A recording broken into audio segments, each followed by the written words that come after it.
Bismillahirrahmanirrahim. Assalamualaikum warahmatullahi wabarakatuh. Innal hamdalillah nahmaduhu wa nasta'inuhu wa nastaghfiruh wa na'udzu billahi min shururi anfusina wa min sayyiati a'malina. May yahdihillahu fala mudilla lahu wa may yudlil fala hadiya lahu.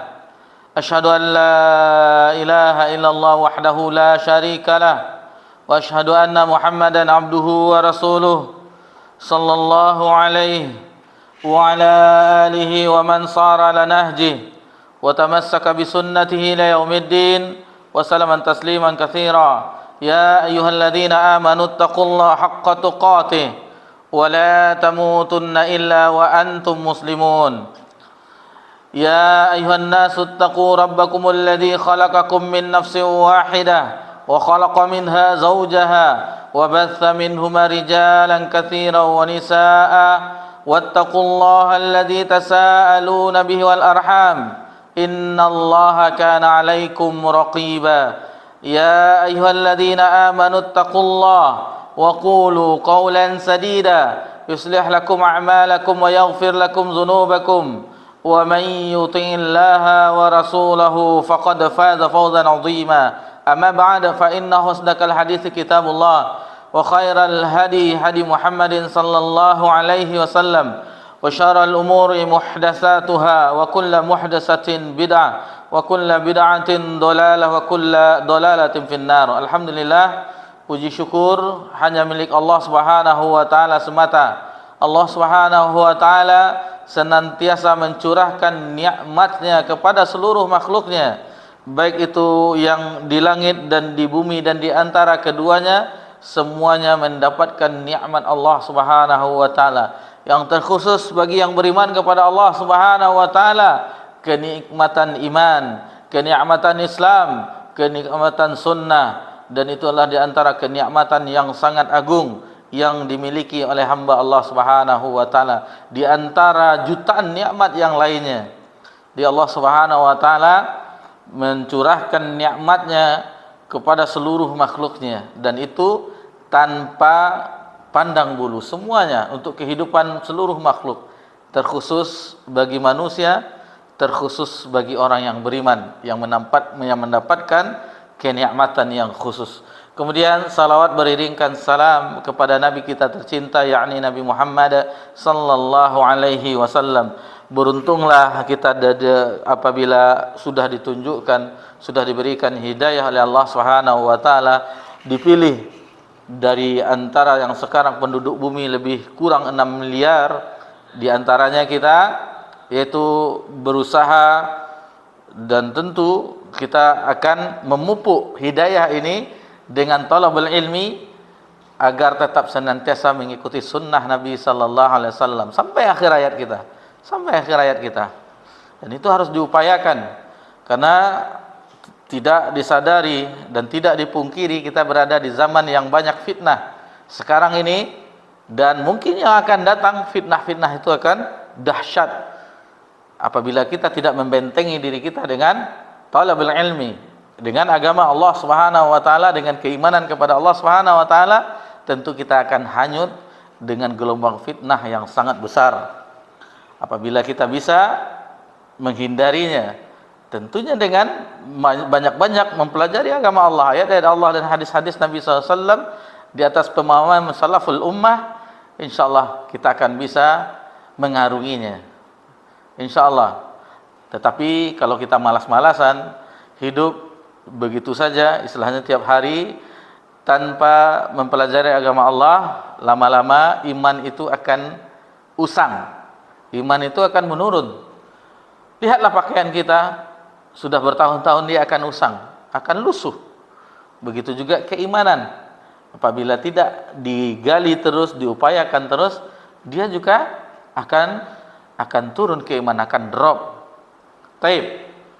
Jadi alhamdulillah di kesempatan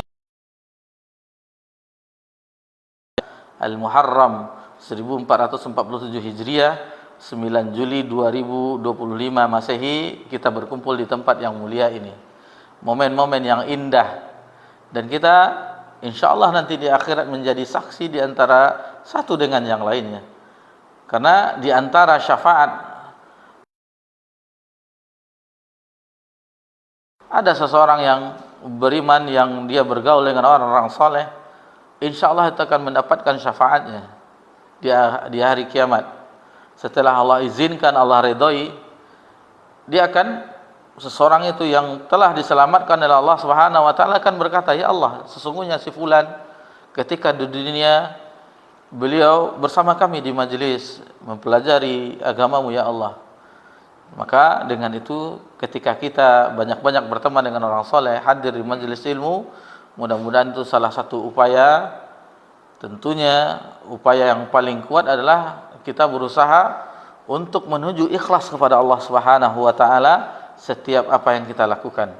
Setiap apa yang kita lakukan. Dan separuh dari keutamaan bulan Al-Muharram telah dilalui.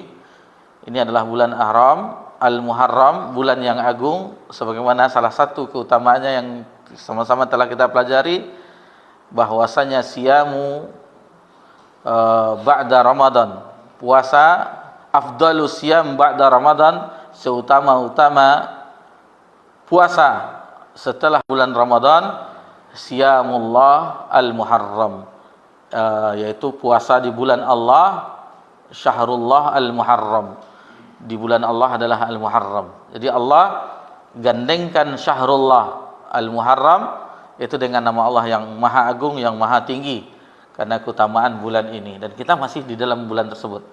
Maka berupayalah untuk menjauhi segala bentuk kezaliman dan berusahalah untuk memperbanyak ketaatan kepada Allah Subhanahu wa taala. Taib, itu sedikit muqaddimah sebelum kita melanjutkan pelajaran kita dalam pembahasan matan al-aqidah at-tahawiyah.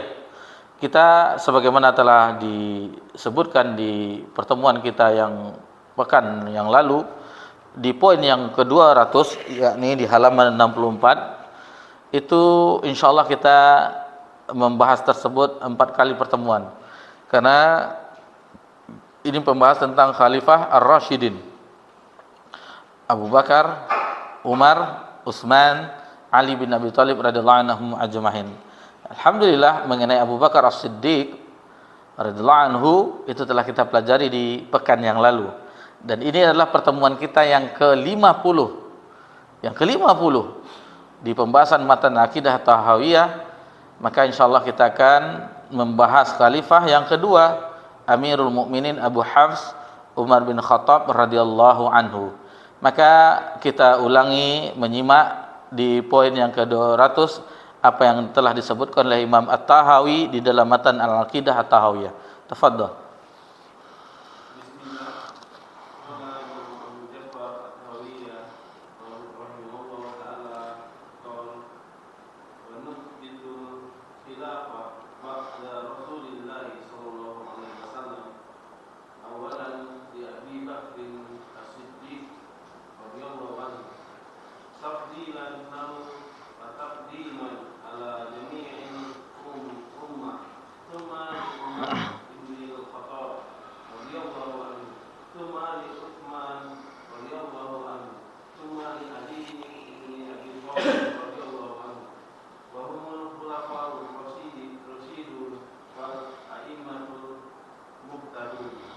Kami menetapkan kekhalifahan setelah Rasulullah SAW.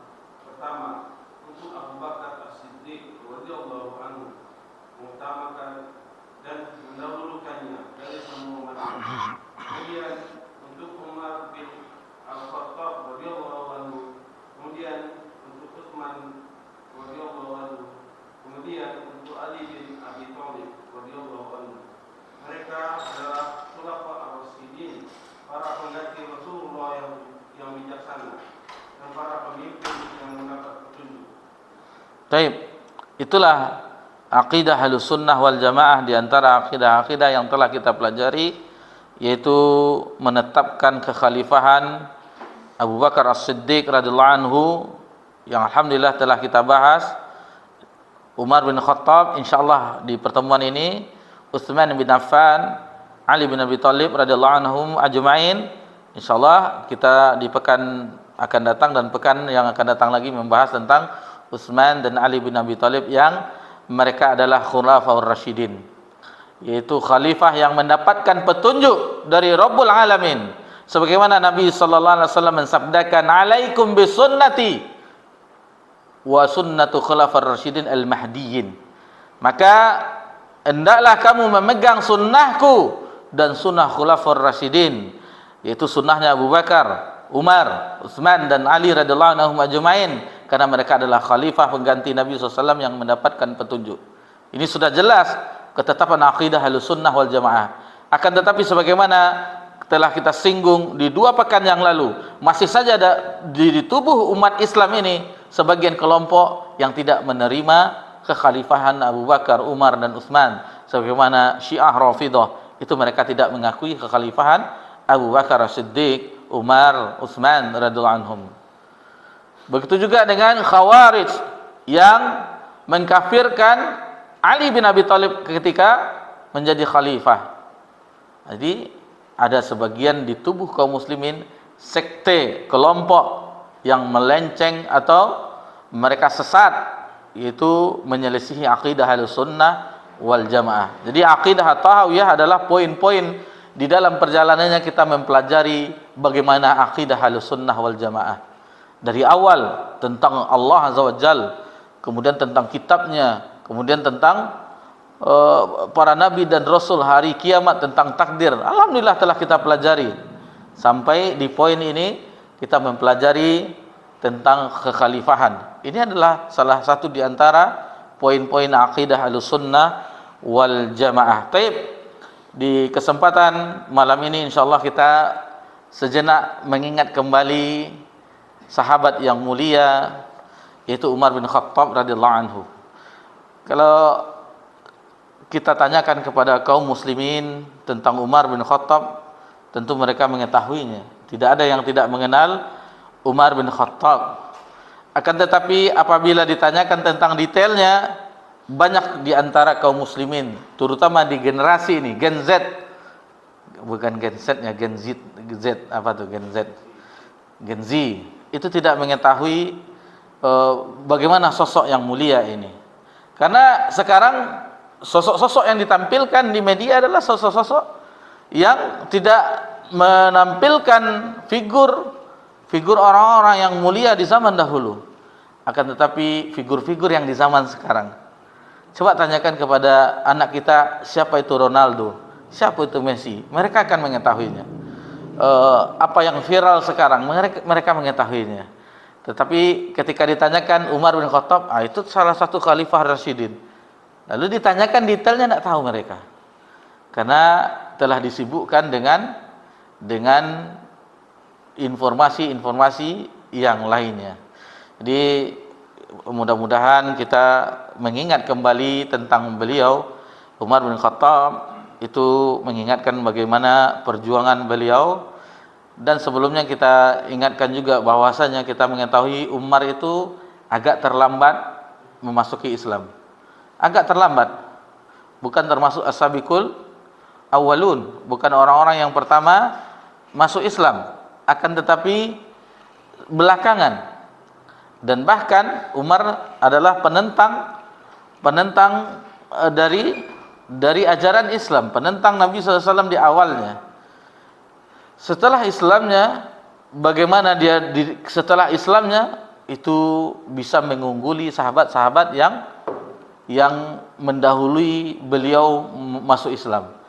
Di sini kita ambil pelajaran bahwasanya tidak ada senioritas orang yang belajar mengaji. Mungkin saya sudah mengaji sejak zaman Buya dulu, zaman Buya Jufri rahimallahu taala, gurunya para ustadz di Pekanbaru ini. Siapa yang tidak mengenal Buya Jufri, bagi orang-orang talabul ilmi itu mengetahui. Ustadz kita belajar kepada beliau rata-rata di Pekanbaru ini. Siapa saja, Ustadz Asri, Ustadz Abu Zubair, Ustadz Maududi, semuanya itu adalah murid-murid dari Buya Jufri. Meskipun demikian, orang-orang yang belajar dengan Buya rahimahullah itu tidak menjamin orang yang baru belajar di beberapa kemudian, di tahun kemudian, itu bisa mengungguli orang yang pernah duduk di majelis Buya Jufri rahimahullah ta'ala. Nah, jadi Di dalam Islam tidak ada senioritas orang sudah lama semakin enggak.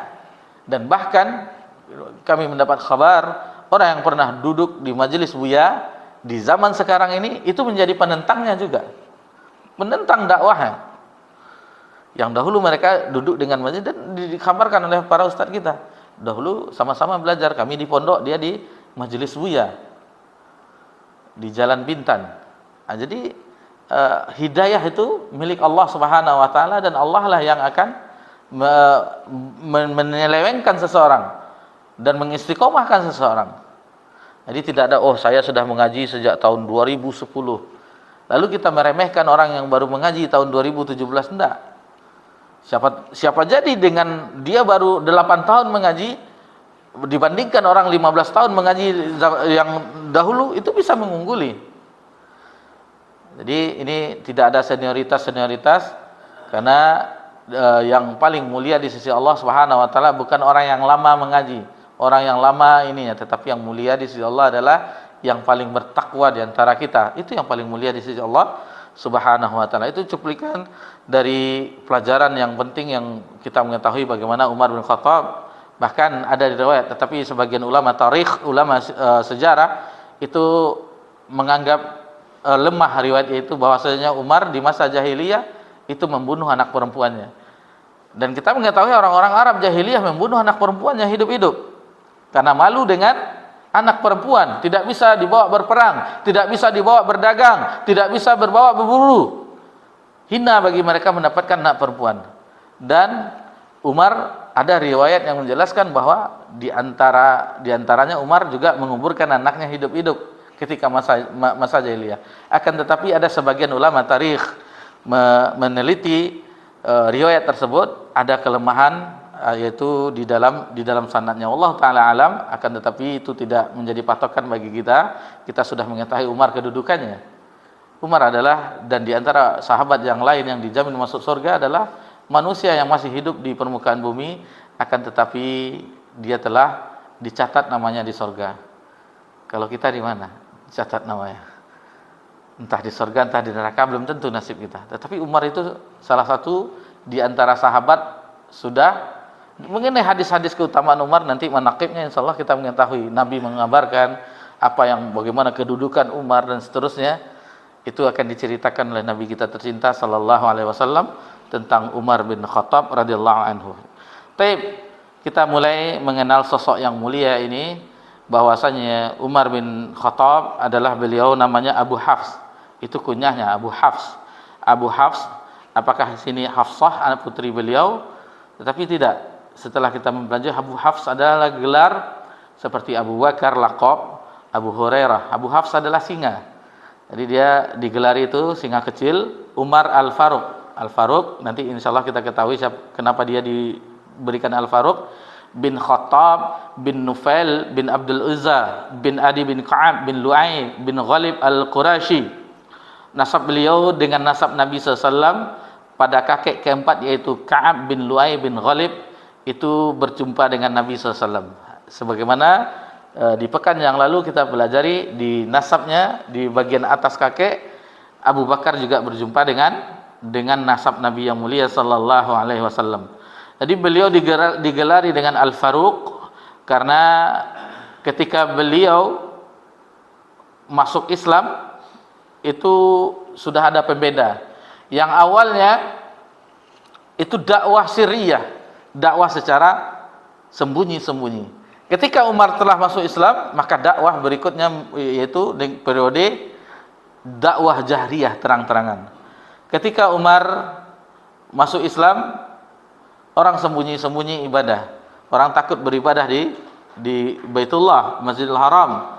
Ketika Umar telah Islam, di antara sahabat itu sudah mulai berani salat di Masjidil Haram, beribadah kepada Allah di Masjidil Haram. Kemudian Umar Al-Faruq, yaitu Umar adalah pembeda antara yang hak dan yang batil. Dan Umar adalah penjaga fitnah. Umar adalah penjaga fitnah. Nanti insyaallah bagian akhir akan kita singgung kembali bahwasanya Umar, atau sekarang saja nanti takutnya lupa. Kenapa dikatakan beliau adalah penjaga fitnah? Umar, ketika wafatnya Umar, dijelaskan oleh ulama maka pecahlah pintu fitnah. Pintu fitnah itu pecah. Pintu fitnah itu bukan pintu yang kita bayangkan, yang kita lihat. Itu bisa dibuka, ditutup, dan bila itu rusak bisa diganti. Tidak. Tetapi pintu fitnah itu ketika Umar sudah wafat, itu pecah, bisa diganti sampai hari kiamat. Jadi ketika Umar telah wafat, maka terjadilah fitnah. Di dalam ilmu hadis, ketika Umar masih hidup, semua mendapatkan kabar hadis Nabi, tidak ada yang meneliti. Sebagaimana perkataan Abdullah bin Abbas radhiyallahu anhu, ketika ada yang menyampaikan hadis, tidak ada di zaman Umar. Tetapi ketika Umar telah wafat, ini dari siapa? Baru ditanyakan, dari si fulan. Diteliti si fulan ini siapa? Karena ketika Umar wafat, di zaman Utsman itu sudah ada pemberontakan Khawarij, sudah ada benih-benihnya di zaman Utsman bin Affan radhiyallahu anhu. Jadi Umar adalah pintu fitnah. Ketika Umar terbunuh, maka pintu fitnah bagi umat Islam ini itu terbuka sampai hari kiamat. Tidak bisa diganti pintunya, tidak bisa ditutup lagi. Di zaman Umar, jika ada yang menyelisihi pemahaman sahabat, lupa namanya, ketika ada yang ingat, ada yang tahu namanya, yang menyelisihi pemahaman sahabat di zaman Umar, Umar panggil. Lalu Umar suruh bertobat, tidak mau bertobat.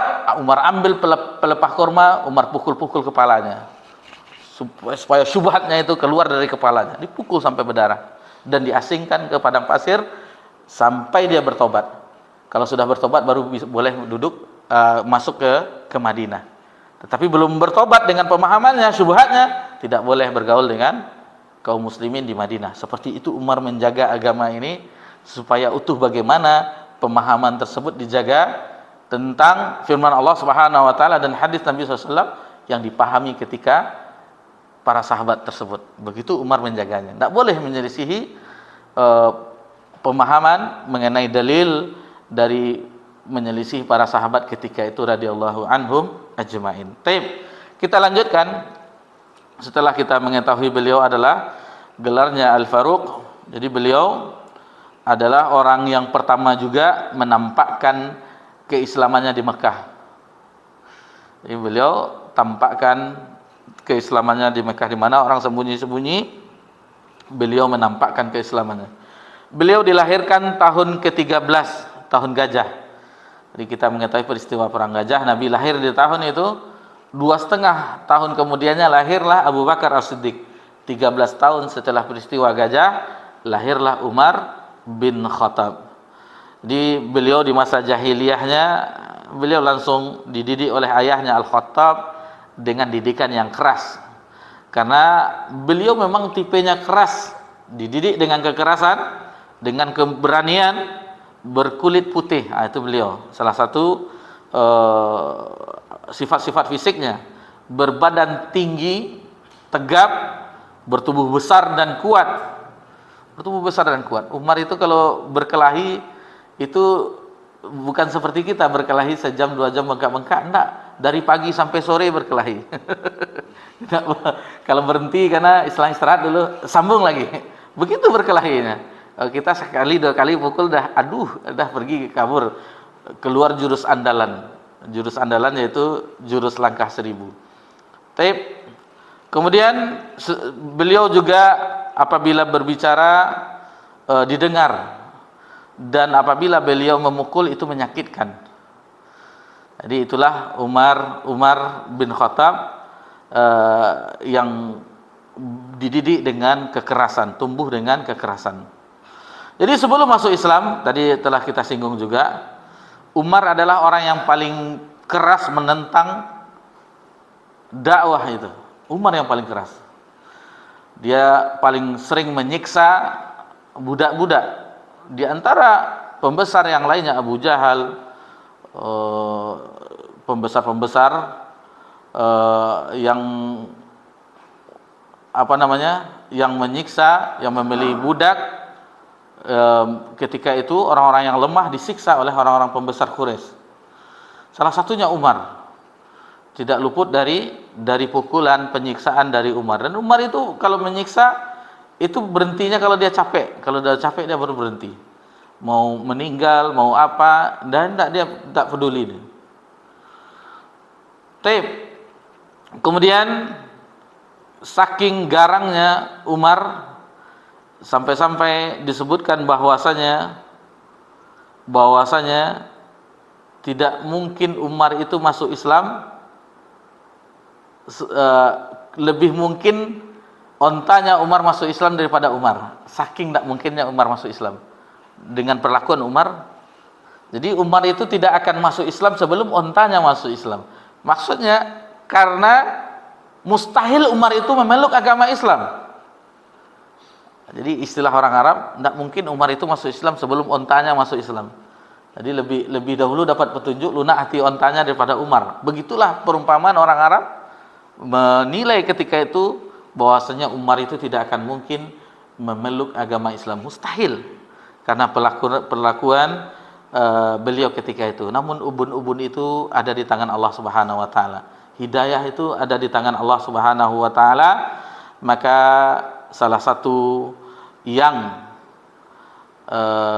dipilih oleh Allah Subhanahu wa taala untuk memuliakan Islam adalah Umar bin Khattab, sebagaimana doa Nabi sallallahu alaihi wasallam. Jadi Allah itu terserah Allah mau berikan dia hidayah atau Allah sesatkan, itu sesuai dengan keinginan Allah Subhanahu wa taala. Itu makanya kata Ummu Salamah Ummul Mukminin radhiyallahu anha, Nabi sering berdoa agar diberikan sabat, ketetapan hati. Ya muqallibal qulub, tsabbit qalbi ala dinik. Kata Ummu Salamah radhiyallahu anha bahwasanya Nabi SAW sering berdoa itu. Nabi kita sering berdoa. Bayangkan doa agar ditetapkan hati. Lalu bagaimana kita yang tidak nabi, tidak orang soleh, tidak ini, seharusnya kita banyak-banyak berdoa agar diberikan ketetapan hati di dalam Islam, ditetapkan dalam ketaatan. Baik. Ada beberapa faktor sejarah, ya istilahnya beberapa faktor, ahli sejarah menukil sebab-sebab Umar mendapatkan hidayah. Yang pertama adalah kudrah, yaitu takdir dari Allah Subhanahu wa taala. Jadi kalau Allah yang maha mampu menghidupkan, menyuburkan tanah yang kering, tentu Allah juga bisa, dan tidak mungkin tidak bisa. Allah maha bisa untuk memberikan kesuburan iman terhadap hati yang keras atau hati yang kering. Itu harus kita yakini. Tidak ada yang mustahil bagi Allah Subhanahu wa taala, sebagaimana Islamnya Umar bin Khattab. Jadi Allah Subhanahu wa taala berfirman di dalam surat Al-Hadid ayat 16-17, Alam ya'nil ladzina amanu an takhsha qulubuhum li dzikrillah. Belumkah datang waktunya bagi orang-orang yang beriman untuk tunduk hati mereka mengingat Allah? Wa ma nazala minal haqqi wa la yakunu kalladzina utul kitaba min qabl. Dan kepada kebenaran yang telah turun kepada mereka, dan janganlah mereka seperti orang-orang yang sebelumnya diturunkan Alkitab kepada mereka. Fatala alaihim, kemudian berlalulah masa yang panjang, alaihimul amadu faqatat qulubuhum wa katsirum minhum fasiqun. Jadi setelah berlalunya masa yang panjang atas mereka, lalu hati mereka menjadi keras. Di ayat selanjutnya, di ayat yang ke-17, ya'lamu annallaha yuhyil arda ba'da mautiha. Ketahuilah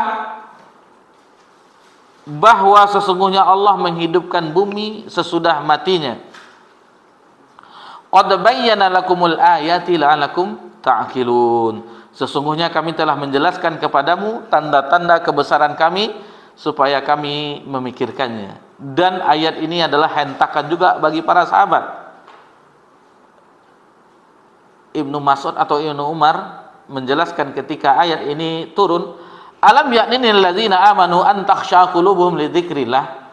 Belumkah datang waktunya bagi orang-orang yang beriman untuk tunduk hatinya mengingat Allah ketika ayat ini turun? Kata sahabat Ibnu Umar atau Ibnu Mas'ud menjelaskan, ini adalah ayat ini untuk kami. Karena setelah keislaman kami, 4 tahun kami telah Islam, apakah kami masih kokoh dalam keimanan tersebut? ini sindiran Allah bagi kami yang telah memeluk agama Islam. Ketika itu tentunya untuk orang-orang yang awal-awal masuk Islam. Jadi harus tunduk, harus patuh hati itu terhadap Allah Subhanahu wa taala. Dan ayat ini juga pernah didengar oleh siapa yang perampok dahulu? Fudail bin Iyad. Fudail bin Iyad ketika mendengar ayat ini juga beliau pun tersentuh. Alam yakni lil ladzina amanu an takhsha qulubuhum li dzikrillah. Ketika mendengar ayat itu maka tersentuhlah hatinya. Inilah saatnya, wahai Fudail, katanya dalam hatinya, inilah saatnya hatimu takut kepada Allah. Sebelumnya dia penyamun, bukan ditakuti oleh orang-orang kafilah dagang saja ketika melewati padang pasir. Orang tua untuk menakuti anak-anaknya seperti itu juga.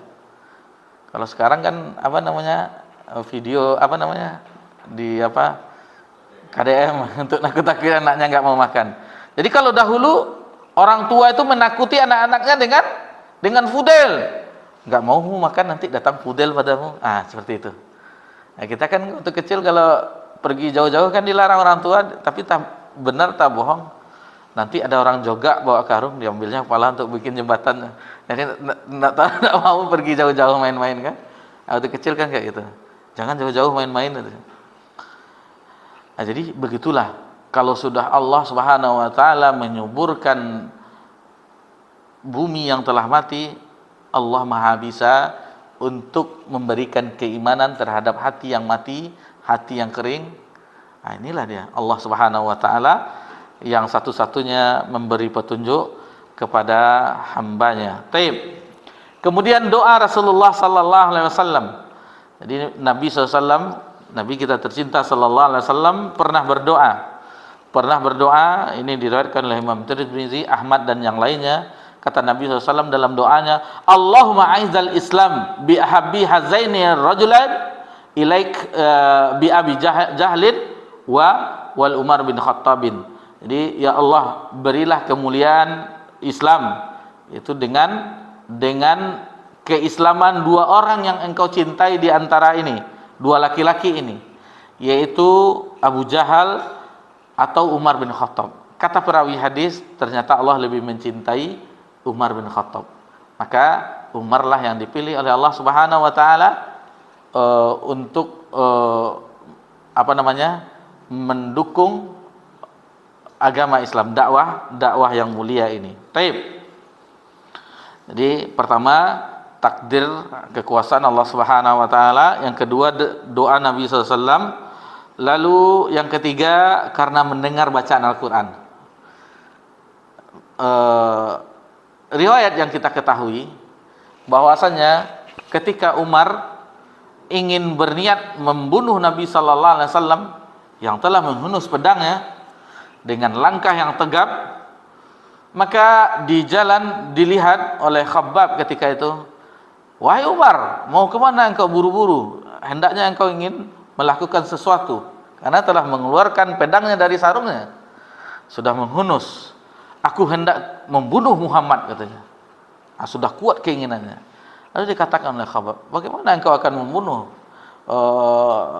Nabi Muhammad sementara engkau di keluargamu sendiri sudah ikut?"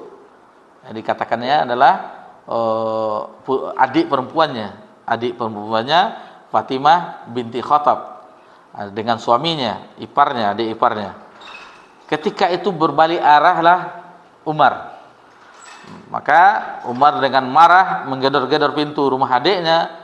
Lalu ketika itu terdengarlah suara lantunan ayat Al-Qur'anul Karim yang dibacakan oleh iparnya, dan sedang belajar ketika itu mempelajari ayat Allah Subhanahu wa taala, dan sahabat yang datang mengajarkan. Maka ketika itu luluhlah hati Umar. Itu kalau tidak salah dibacakan ketika itu surat Toha sampai beberapa ayat, kemudiannya luluhlah hati Umar ketika mendengarkan ayat ini. Dan ketika mau diambil mushaf tersebut, maka tidak boleh sama dia, engkau orang yang najis, ya maksudnya belum suci, belum beragama Islam. Maka ketika itu Umar ingin akhirnya alhamdulillah Islamlah Umar bin Khattab. Islamlah Umar bin Khattab. Jadi dan setelah Umar Islam, maka kata sahabat Abdullah bin Mas'ud,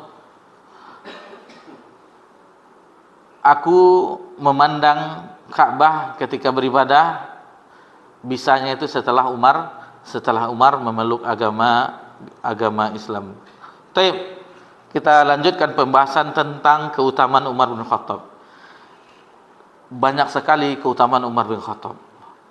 Kalau kita buka kitab-kitab hadis itu rata-rata ada manaqib Umar bin Khattab tentang kedudukan keutamaan Umar bin Khattab. Sebagaimana sahabat-sahabat yang lainnya, Abu Bakar ada, Umar ada. Jadi kita ambil saja beberapa riwayat. Jadi kita tidak bawakan seluruhnya. Ada suatu riwayat, kita langsung saja untuk mempersingkat waktu bahasa Indonesianya. Jadi Umar suatu hari datang kepada Rasulullah sallallahu alaihi wasallam seraya mengatakan, "Wahai Rasulullah, ya Rasulullah, sungguh aku tidak meninggalkan satu majelis pun yang dahulu aku pernah duduk di majelis tersebut tatkala dalam kekufuran, kecuali aku umumkan keislamanku." Itu Umar. Jadi setiap ada majelis perkumpulan diumumkan, ketahuilah aku sudah Islam. Lalu tempat, anggap kita bahasa sekarang, tempat nongkrongnya gitu. Jadi dulu Umar nongkrong di sini, "Woi kalian, aku sudah Islam." Pergi tempat lain, "Woi ketahuilah aku sudah memeluk agama Muhammad SAW." Diumumkannya. Jadi ketika itu Umar dimanapun dia waktu sebelum memeluk agama Islam, maka didatangi tempat-tempat itu dan dia beritahukan tentang keislamannya. "Aku datangi perkumpulan kaum musyrikin, lalu aku umumkan bahwa aku bersaksi la ilaha illallah." Jadi asyhadu an la ilaha illallah wa anna Muhammadar Rasulullah. Setelah mendengar itu, ada sebagian majelis yang kurang senang. Ini mungkin yang agak-agak petingginya. Maka mereka marah. Lalu mereka bangkit mengeroyok Umar. Bukan satu orang yang mukul Umar. Kalau one by one mungkin Umar yang menang. Ini mengeroyok. Jadi dikeroyoknya Umar. Ketika itu datang yang lain melihat, ada apa? Umar masuk Islam dikeroyok orang-orang. Datang lagi. Ada yang melihat lagi, datang. Sehingga mungkin awalnya 7 orang jadi 10 orang, jadi 15 orang. Bayangkan sebanyak itu orang mengeroyok Umar bin Khattab. Setiap yang melihat bergabung. Maka ketika itu datanglah orang-orang untuk melerai, memisahkan. Sudah, cukup. Lalu mengatakan begini, nanti bahaya dan seterusnya. Lalu ditanyakan kepada Umar, siapa yang telah melerai engkau ketika dikeroyok itu? Lalu disebutkan oleh Umar, beliau adalah Al-As bin Wail As-Sahmi. Itulah orang yang telah memisahkan orang yang mengeroyok Umar. Kemudian ketika hijrah, datang perintah hijrah. Kita mengetahui kaum muslimin hijrah itu mengendap-endap. Ketika waktu luang, orang Quraisy lengah, baru mereka meninggalkan Mekah. Adapun ketika Umar hijrah, itu Umar lengkap dengan kendaraannya, lengkap dengan ada pedangnya, ada belatinya, sudah siap untuk perjalanan, sudah lengkap senjatanya. Lalu diumumkannya lah. Kata Umar, "Wahai masyarakat Quraisy, wahai orang-orang Quraisy, sesungguhnya telah datang perintah dari Rabb kami, Allah Tabaraka wa Ta'ala, untuk meninggalkan negeri yang buruk ini, untuk pergi ke negeri yang iman." Hijrah, itulah perpindahan. Lalu Umar mengatakan, "Barang siapa yang ingin istrinya menjadi janda dan anaknya menjadi yatim, silakan halangi aku." Masya Allah. Hanya Umar yang melakukan seperti itu. Adapun yang lainnya itu mengendap-endap. Kesatria. Memang kalau kita lihat biografi awalnya, lalu kita lihat bagaimana perjuangan, itu bukan orang sembarangan itu. Dipanggil orang karena anggap saja Jalan apa nih? Jalan Kayu Manis. Panggil orang pakai mic Baitul Izzah kan. Untuk ditawar orang penduduk Baitul Izzah. Nabrak di pawin itu. Jadi Umar itu dipanggilnya orang, barang siapa yang ingin menjadi janda istrinya, menjadi yatim anaknya, silahkan halangi aku. Dan memang ketika Umar memalingkan wajahnya menuju Madinah, tidak ada yang berani mencegat Umar. Tidak ada yang berani mencegat Umar. Nah, begitulah Umar bin Khattab ketika melakukan hijrah ke Madinah.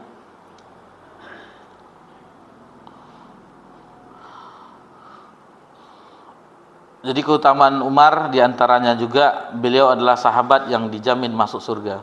Riwayat dari Abu Hurairah yang diriwayatkan oleh Imam Bukhari dalam sahihnya, ketika Nabi SAW tidur, tiba-tiba kata Nabi SAW menceritakan mimpinya, tiba-tiba aku melihat ada seorang wanita sedang berwudu di samping sebuah istana. Jadi Nabi SAW melihat wanita yang sedang berwudu di samping istana. Aku menanyakan, jadi Nabi ketika itu menanyakan, milik siapakah istana ini? Tentunya Nabi bertanya terhadap malaikat.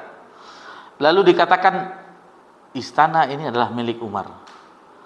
Maka aku melihat bahwasanya Nabi mengetahui karakter Umar. Umar ini orangnya pencemburu. Lalu setelah diberitahu pemiliknya adalah Umar, maka aku meninggalkan. Aku berlalu saja, kata Nabi SAW. Kemudian Nabi menceritakan ketika mendengar itu Umar pun menangis. Umar menangis. Kenapa tidak menangis? Masih hidup di dunia, telah dikhabarkan memiliki istana di sorga. Tentunya wanita yang berwudu di samping istana itu adalah salah satu bidadari yang akan mendampingi Umar. Bahkan Nabi menjaga. Lihat Nabi SAW, Umar itu orang cemburu. Nabi tidak dekati, maka Nabi meninggalkan istana tersebut. Ketika diceritakan, Umar pun menangis. Kata Umar, pantaskah aku cemburu kepada engkau wahai Rasulullah SAW? Pantaskah bagiku cemburu sambil menangis? Pantaskah bagi seorang Umar cemburu kepada Rasulullah SAW? Bagaimana bahagianya hati ketika itu. Bayangkan ketika kita lulus saja kuliah, lulus sekolah, ketika kita mendapatkan ini, bahagia hati kita. Ini dikabarkan oleh Nabi bahwa istana itu milik Umar. Bagaimana? Tetapi ketika itu Umar pun bersedih, menangis Umar. Bayangkan keutamaan yang tidak ada orang yang bisa mendapatkan kedudukan ini umat akhir zaman. Yang bisa mendapatkan adalah orang yang ketika berada di samping Nabi SAW.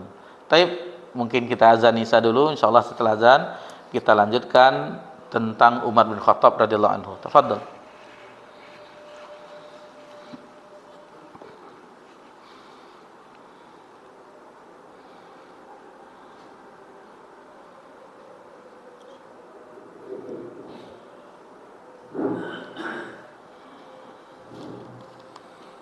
Allahu Akbar, Allahu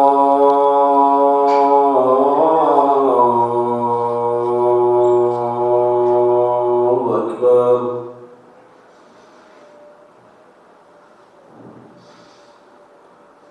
Allahu Akbar,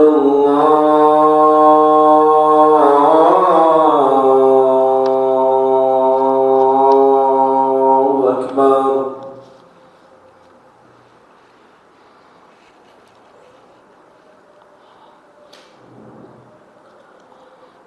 Asyhadu an la ilaha illallah.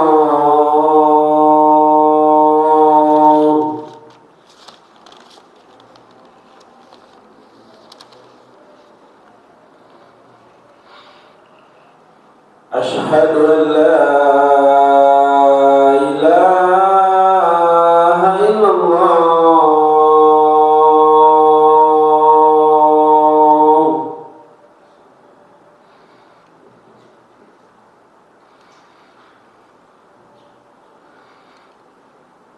Asyhadu anna Muhammadan رسول الله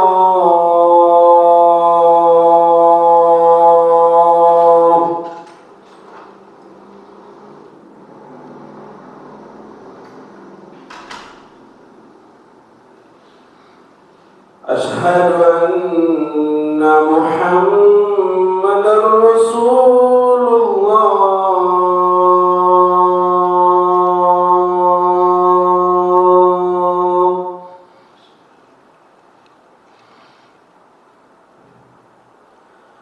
حي على الصلاة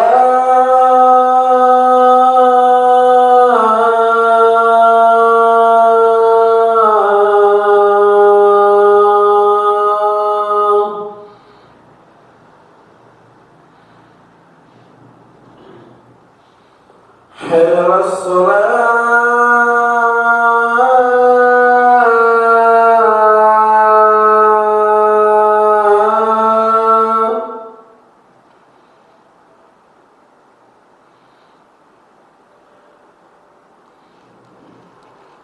حي على الفلاح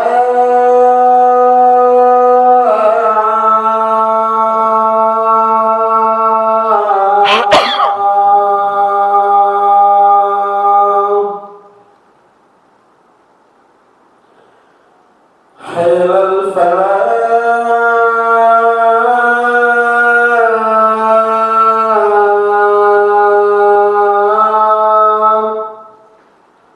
الله أكبر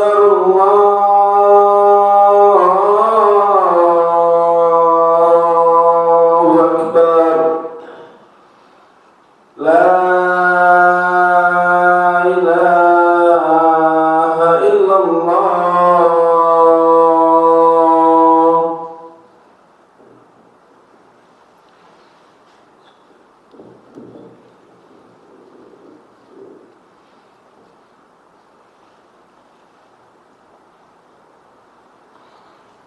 Alhamdulillah wassalatu wassalamu ala Rasulillah ma ba'd.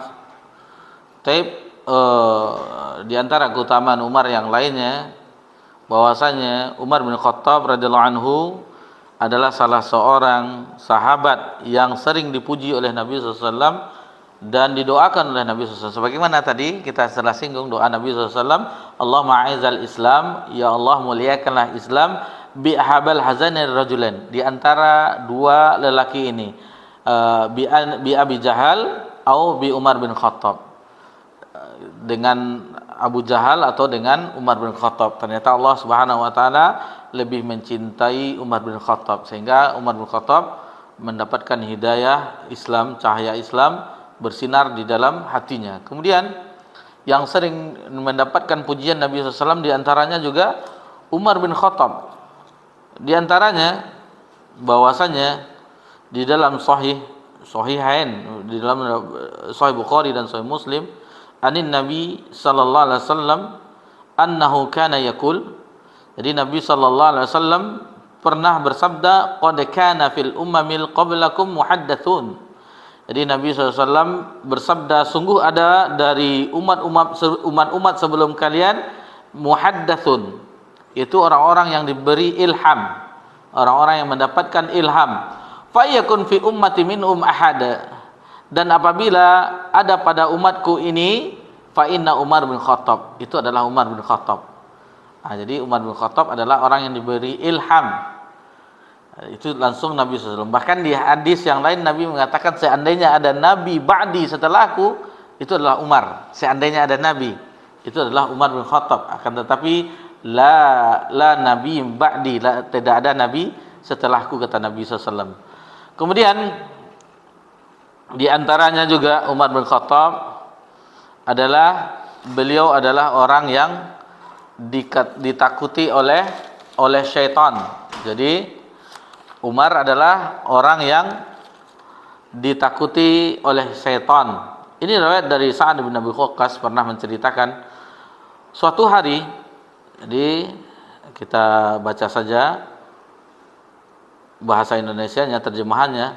Suatu hari Umar pernah meminta izin untuk masuk dan bertemu dengan Rasulullah SAW. Sedangkan ketika itu Nabi SAW ada di majelis khusus wanita. perempuan. Jadi orang-orang wanita Quraisy, dan ketika itu wanita-wanita Quraisy itu mengangkat suara mereka. Ya, biasa kalau majelis ibu-ibu kan sering dinasihatkan Ustaz. Ibu-ibu wanita muslimah akhwati fillah, jangan buat majelis yang lain di belakang, kan itu. Begitu juga orang-orang di zaman dahulu, ustadznya Nabi memberikan nasihat, mereka juga bercerita di belakang. Jadi tidak salah juga akhwat sekarang. Jadi mereka ustadznya belajar di depan menyampaikan materi, mereka di belakang, di balik apa, karena biasanya kalau kajian kita di masjid-masjid Al-Badar atau di mana di RJ, biasanya kan di ibu-ibu di belakang, tidak kelihatan sama ustadznya kan. Ada pula majelis mereka di belakang, cerita-cerita lah mereka. Kadang ini ceritanya tahiyat hendak, tapi istri yang menyampaikan. Kadang ibu-ibu tuh bawa itu tuh, apa namanya, kue-kue makanan itu. Nanti kumpul mereka dengan mereka. Bawa apa? Jadi nak dengar kajian, makan kue yang dibawa ini, makan kue yang dibawa ini. Jadi nak dapat kajian. Sibuk dengan, kalau ibu-ibu kadang sudah ngumpul kan, sama tahu saja kita kan. Dia membicarakan ada saja info-info yang baru. Tape. Ya, ustadznya juga diceritakannya juga biasanya.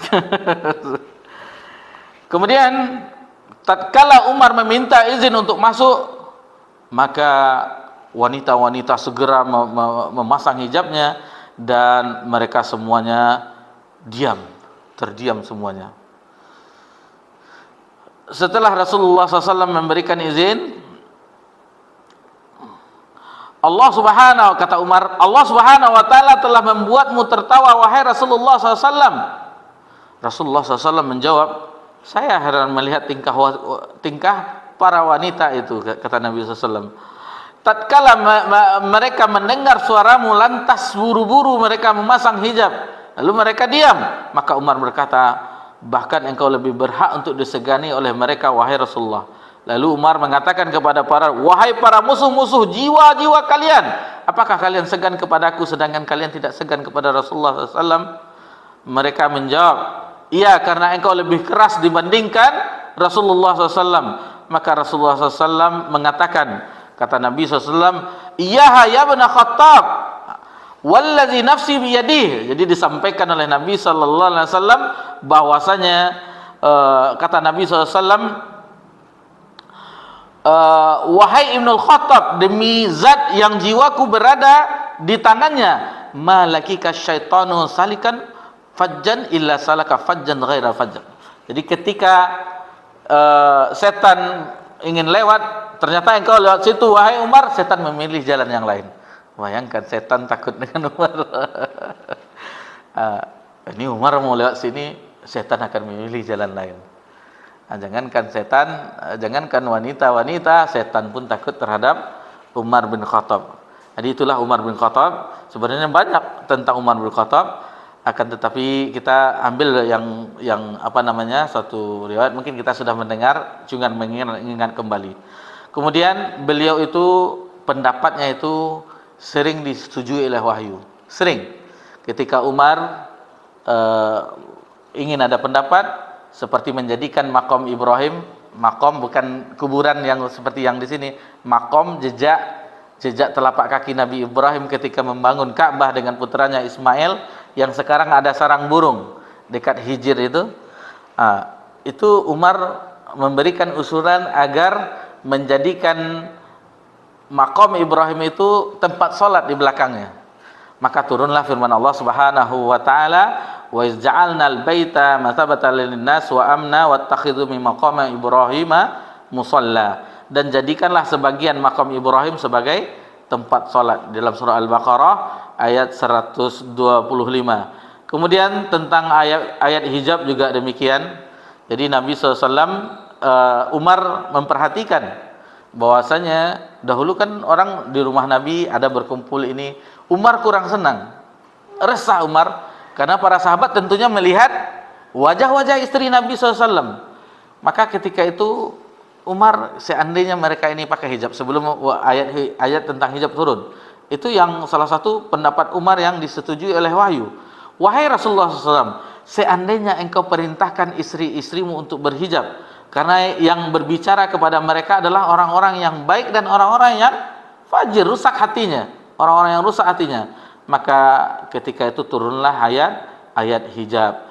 Dan para istri Nabi SAW berkumpul karena saling cemburu kepada beliau. Maka aku katakan, semoga Allah Ta'ala menceraikan kalian, menggantikan kalian dengan wanita-wanita yang baik untuk dalam surat apa itu, At-Tahrim ya? Ya Ustaz? Surat At-Tahrim itu kan? Yang ketika itu akan digantikan dengan wanita salihati qanitatin taibatin abidatin saihatin itu At-Tahrim itu ya. Jadi seandainya mereka akan digantikan dengan wanita yang taat, wanita yang rajin berpuasa, wanita yang ini baik yang perawan maupun yang janda. Ya, surah At-Tahrim itu. Kemudian tentang khamar juga Umar resah juga. Pertama, yas'alunaka 'anil khamar. Apa lanjutannya Ustaz?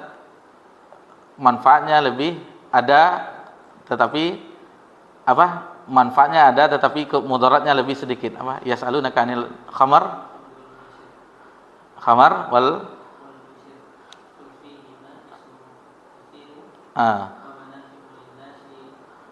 ya, dan seterusnya. Jadi dia ada manfaatnya tetapi kemudaratannya lebih besar. Umar masih enggak suka dengan ayat itu, maksudnya kurang puas. Berarti masih ada orang masih mabuk-mabukan minum khamar. Maka turun lagi ayat mengenai dalam ayat la taqrabus shalah wa antum sukara, itu ya. La taqrabus shalah wa antum sukara. Janganlah engkau mendekati salat ketika kamu dalam keadaan mabuk. Jadi setelah salat Isya tetap minum khamar, kan ada lagi jauh jaraknya dengan subuh. Tidak puas juga Umar. Akhirnya yang terakhir turun yang ketiga, innamal khamru wal maisiru. Apa lagi? Wa azlamu rijzun min amali syaitan fajtanibuhu. Ini baru dia kata Umar. Sesungguhnya khamar, judi, apalagi berhala dan seterusnya, rijsun, itu buruk, najis, termasuk dari amalan syaitan. Fajtanibuh, maka jauhilah. Ini dia. Maka ketika itu mutlak pengharaman khamar. Jadi banyak diantara ayat-ayat yang itu turun membenarkan pendapat Umar. Umar memiliki karomah. Karomahnya salah satu yang disebutkan dalam riwayat, ketika pasukan yang diutus Umar itu terdesak, kita mengetahui bahwasanya utusan pasukan yang tidak ikut Nabi namanya Sariyah, yang ikut Nabi namanya Ghazwah. Nabi ikut dalam tersebut. Adapun utusan Nabi yang tidak ikut Sariyah. Dan ini di zaman Umar. Umar ketika itu mengutus pasukan untuk melawan sesuatu. Kalau di zaman Umar lebih fokus ke melawan imperium besar ketika itu. Dua imperium besar yaitu Persia dan Romawi. Di zaman Umar lebih cenderung ke situ. Kemudian di suatu saat Sariyah itu Umar berada di Madinah, di Masjid Nabawi ketika khutbah di hari Jumat. Lalu Umar mengatakan, ya Sariyah ilal jabal. Wahai pasukan, ke balik dinding bukit, ke arah gunung tersebut. Sementara itu jauh beribuan kilo jaraknya. Umar di Madinah melihat seolah ada nampak sama Umar pasukannya. Itu salah satu karomah Umar, bin Khattab radhiyallahu anhu. Jadi masih banyak sebenarnya yang kita ambil di masanya yang cukup panjang dibandingkan Abu Bakar 2,5 tahun menggantikan Nabi SAW ke khalifahnya. Umar 10 tahun 6 bulan. Itu banyak kebijakan Umar. Seperti daerah-daerah yang telah dikuasai itu ada gubernurnya, amirnya, amir di Syam, amir di Mesir. Dan Mesir itu dahulu sebelumnya itu bahasa Kibti. Bahasa Mesir itu Kibtiyah, bahasa Kibti. Dan ketika Panglima Umar menaklukkan Mesir dengan perang yang dahsyat, karena Mesir salah satu seperti Iskandariyah yang pernah dikuasai oleh Bizantium, orang-orang orang-orang Romawi, itu kuat itu, pintar berperang, strategi perang. Ketika Amr bin As menaklukkan Mesir dan ditunjuk menjadi amir di situ, maka di kekhalifahan Amr bin As itu Mesir resmi berbahasa Arab. Sebelumnya bahasanya Qibtiyah. Jadi di zaman Amr bin As, Mesir itu resmi berbahasa Arab. Resmi berbahasa Arab sampai sekarang. Ya, orang-orang yang kuliah di Al-Azhar itu berbahasa Arab. Itu awal pertamanya di zaman Umar, di masa kegubernuran Amirul Mukminin, amirnya, gubernurnya ketika itu adalah Amr bin As. Sebagaimana juga kita mengetahui di zaman Umar juga takluknya bukan Konstantinopel, Baitul Maqdis. Baitul Maqdis. Panglima yang ketika itu yang diutus oleh Umar adalah Abu Ubaidah bin Jarrah, aminnya umat ini, yaitu orang yang amanah, terpercaya umat ini. Dan orang-orang yang menguasai Baitul Maqdis tidak mau memberikan kunci gerbangnya itu kepada Abu Ubaidah bin Jarrah. Harus presiden kalian katanya, harus raja kalian. Maka ditulislah surat kepada Umar di Madinah. Mendengar itu Umar, kalau begitu Umar pergi. Apakah Umar dengan pasukannya yang besar? Enggak. Umar hanya 2 orang. Satu dia, satu yang penunjuk jalan. Itu pun keadilan Umar itu ganti-gantian. Misalnya 10 kilo Umar berada di kendaraan, 1 kendaraan. Kemudian gantian. Yang penunjuk jalan berada di atas kendaraan, Umar lagi yang di bawah. Pas dekat di ternyata yang di atas itu adalah yang penunjuk jalan. Dan Umar dalam keadaan yang biasa, baju yang tambalan, yang ini, yang ada becek, Umar melompat, Umar menjepit sendalnya di ketiaknya. Melihat pemandang tersebut, Abu Ubaidah bin Jarrah seolah-olah kurang senang dengan itu. Karena orang-orang Romawi dan Persia itu sudah mewah. Kaisarnya pakai mahkota dengan, kita mengetahui kalau di film-film itu bagaimana keadaan baju-baju mereka, singgasana mereka, sementara Umar dengan. Lalu ketika itu, wahai Umar, begini-begini, kata Abu Ubaidah bin Jarrah. Dan orang pun begini, pemimpinnya, orang presidennya, kaumnya, pemimpinnya, amirnya orang beriman, orang kalian. Ya seperti itulah keadaannya. Lalu Umar mengatakan, sesungguhnya kita, siapalah Umar ini? Kita semuanya adalah orang penggembala di padang pasir.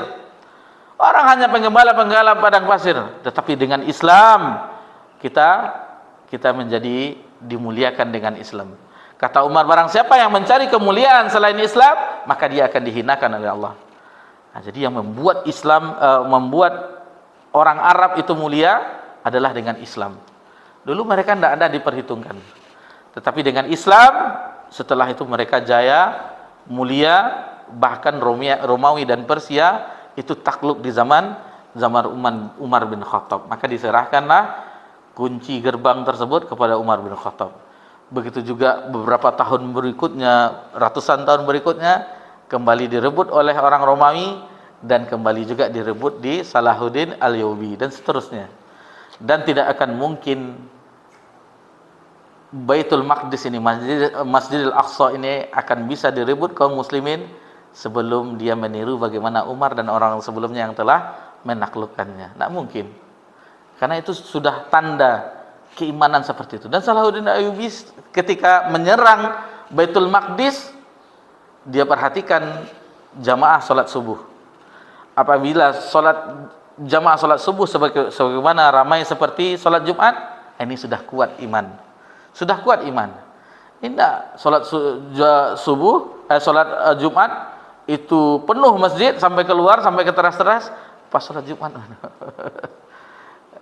Imam 1, muadzin 1, tambah jamaah 2 orang paling banyak. Itulah jamaah tetapnya. Ini mengkhawatirkan kita bagaimana kondisi keimanan kaum muslimin di zaman ini. Tapi alhamdulillah, mudah-mudahan dengan semangatnya dakwah, mudah-mudahan Allah kembalikan kejayaan umat Islam. Kemudian Umar bin Khattab adalah orang yang menggabungkan antara khauf dan raja di dalam ibadah kepada Allah Subhanahu wa taala. Umar adalah orang yang telah dikhabarkan sebagai orang yang syahid sebagaimana Nabi SAW, dan ini pernah kita singgung di pertemuan sebelumnya ketika Nabi, Abu Bakar, Umar dan Utsman berada di atas Uhud, bergoncanglah Uhud. Kata Nabi SAW, uskut wahai Uhud. Wahai Uhud, diamlah, sesungguhnya di atasmu ada seorang nabi, ada seorang siddiq, dan ada 2 orang yang mati syahid. Itu diantaranya Umar. Umar pernah mengatakan, si fulan telah meninggal, si fulan telah meninggal, si fulan telah meninggal. Nanti ada masanya orang akan menyebutkan Umar telah meninggal. Dan ketika itu, kita singkat saja karena waktu, Umar mengimami suatu salat subuh di suatu subuh hari, maka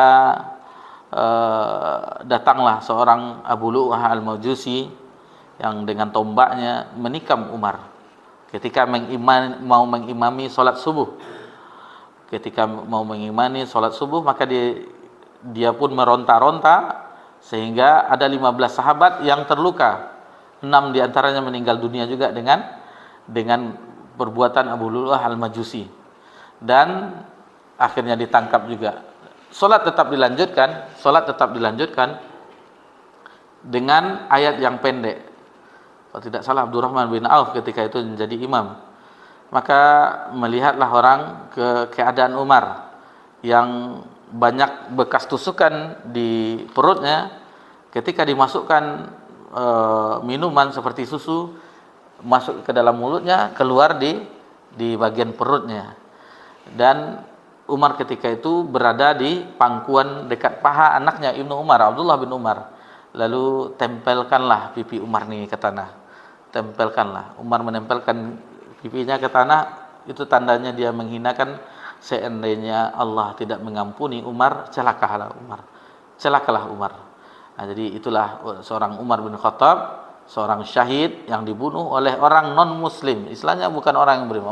Orang Majusi, bukan dari orang yang beriman membunuh Umar.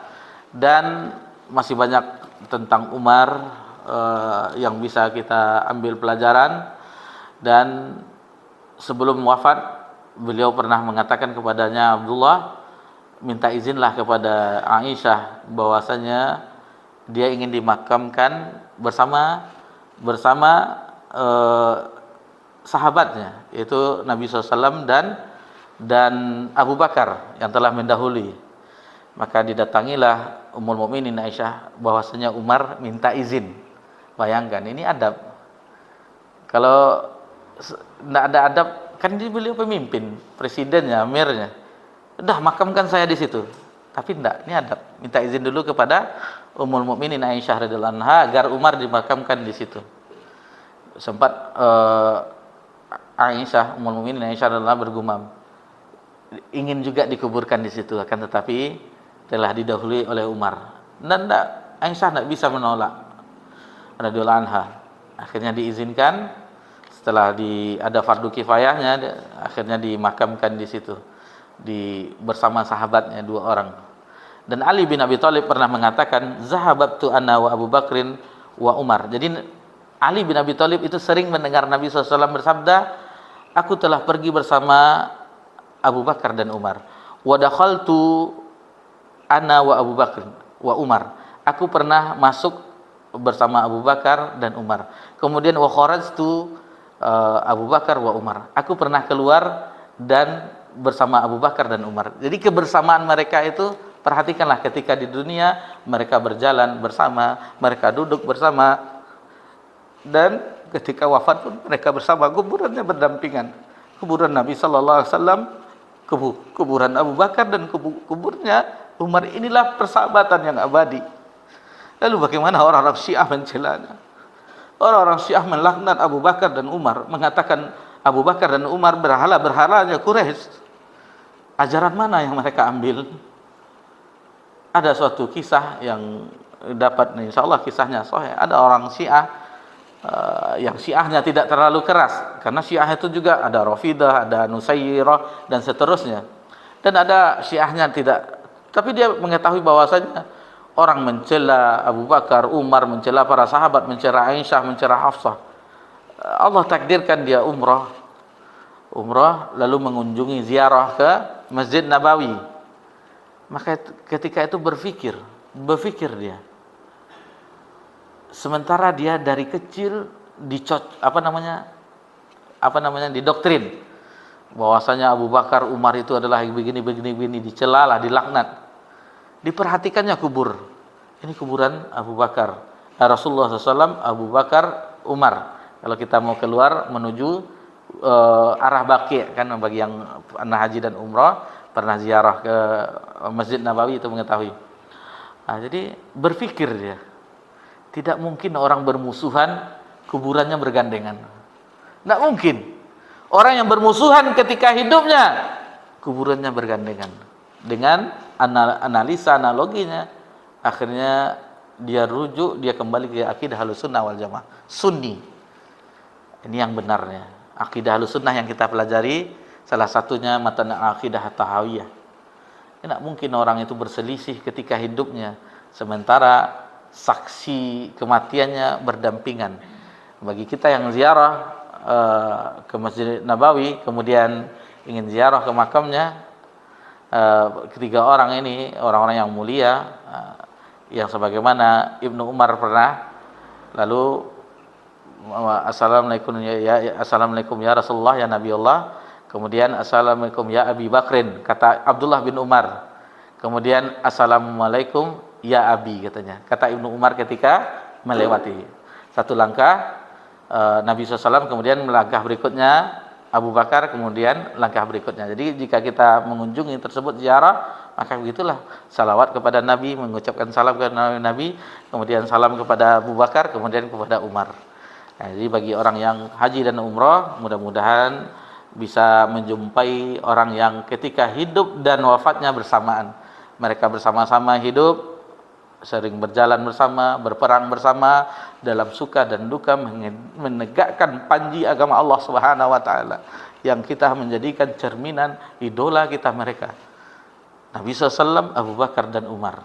Dan Umar adalah orang yang pertama mendapatkan panggilan Amirul Mukminin, pemimpinnya orang-orang beriman.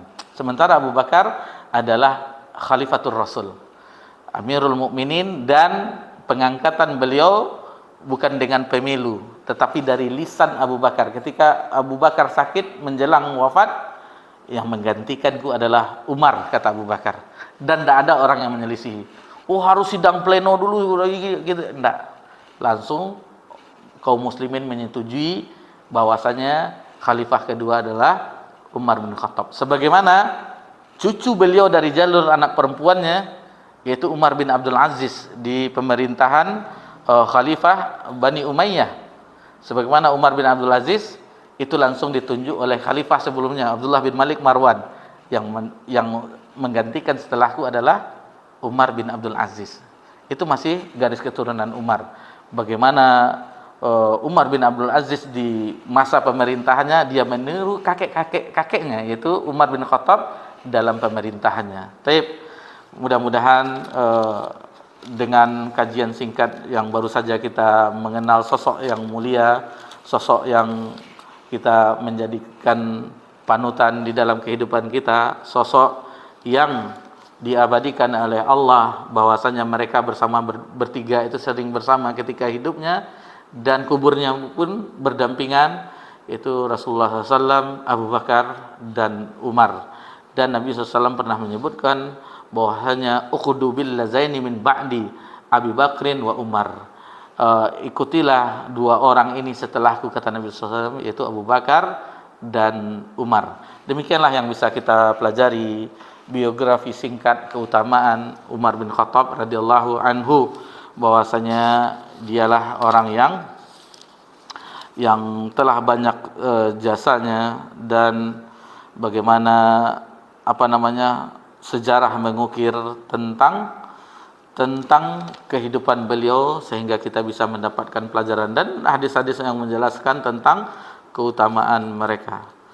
InsyaAllah di pertemuan yang akan datang kita juga berlanjut ke khalifah yang ketiga, yaitu Abu Abdillah Utsman bin Affan Zun Nuranain, apa ada? Ya, Zun Nuranain yang memiliki dua cahaya.